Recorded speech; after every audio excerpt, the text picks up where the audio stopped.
تاسې پوښتنه کړې ده چې یو کس دی د یو ښایسته هلک سره ملګری دی، ملګري ورسره لري. نو بیا خلک هم بدګمان پر کوي چې دا یا بچه‌بازي پر کوي یا نور ناوړه تعلقات ورسره ساتي.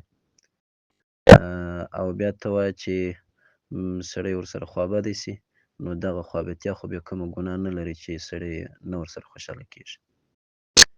نو محترمه ستاسو په جواب کې به ووایو چې زموږ فقهاو لیکلي دي، د موسوعة الفقهیه په نامه کتاب دی، 14 جلد کې دا تحقیق کړی دی.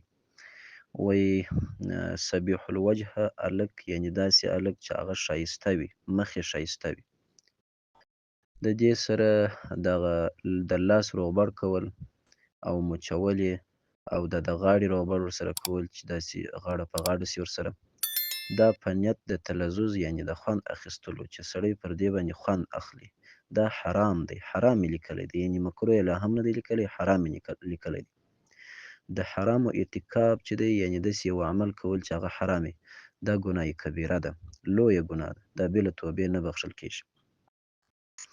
او ملا علي قاري رحمه الله هم د مرقات په 9 جلد کې باب المصافحه کې دا خبره لیکلې ده، د امام نووي رحمه الله څخه نقل کړې ده چې سړی باید د داسې یو انسان چې هغه ښایسته مخی وي او امرود وي، امرود دغه چې نوي ځوانۍ ته نږدې کس وي، دې ته ویل کېږي، او چې دی ښایسته مخی وي، د دې د مصافحې څخه باید ځان وساتي، یعنې دا د لاس روغبړ لا هم ورسره ونه کړي.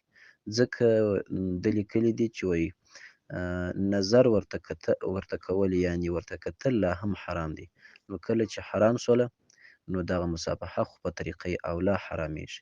ځکه دی وایي هر هغه شی چې نظر ورته حرام وي، ملامست ورسره کول یا خپل بدن ورسره مښلول، دا په طریقه اولا ورسره حرامېږي.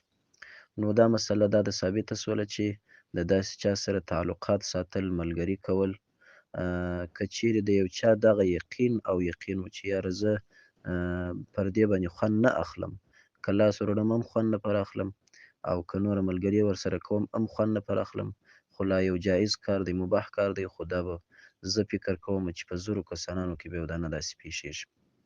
نو بناً دا کار ښه نه دی، جایز نه دی، د دې څخه باید سړی ځان وساتي. او کوم چې د خوابتیا مسله سوله، نفس خوابتیا، هغه باید سړی د چا سره ونه کړي، د مسلمان سره خوابتیا جایز نه ده. دا حدیث کې راځي چې تر 3 ورځو که خوابتیا واوښتله، نو بیا د نیک اعمال چې دي هغه تباه کېږي. خو هغه هم ملا علي قاري رحمه الله لیکلي دي چې دا چې یو مسلمان د یو چا سره خوابدی سي، تر 3 ورځو اخواته چې ده ته دا ګناه متوجه کېږي چې د ده نیک اعمال تباه کېږي، هغه په هغه صورت کې چې دی په زړه کې عناد ورسره وساتي. که داسې و چې خبرې یې نه ورسره کولې، خو په زړه کې عناد نه ورسره ساتئ، عناد یې نه ورسره کوئ، نو بیا هغه د حدیث تر مصداق نه لاندې کېږي. نو بناءً دغه کشران چې دي، د دې سره که سړی خوابدی وي، تعلق نه ورسره ساتي، صرف یې دې په زړه کې عناد نه ورسره کوي، نو بیا تر هغه حدیث نه رالاندې کېږي. الله جل جلاله مو وساته. السلام علیکم. ملګرو په دې هیله چې ټول به روغ او جوړ اوسئ. تاسو هم کولی شئ چې خپلې دیني پوښتنې د ویډیو په کمنټ کې راولېږئ تر څو مفتي صاحب درته ځواب کړي. ملګرو زموږ دا پوسټونه تر نور ملګرو د ثواب په نیت شیر کوئ تر څو هر یو مسلمان د دې هر یو مسلې خبر او پوه شي. السلام علیکم.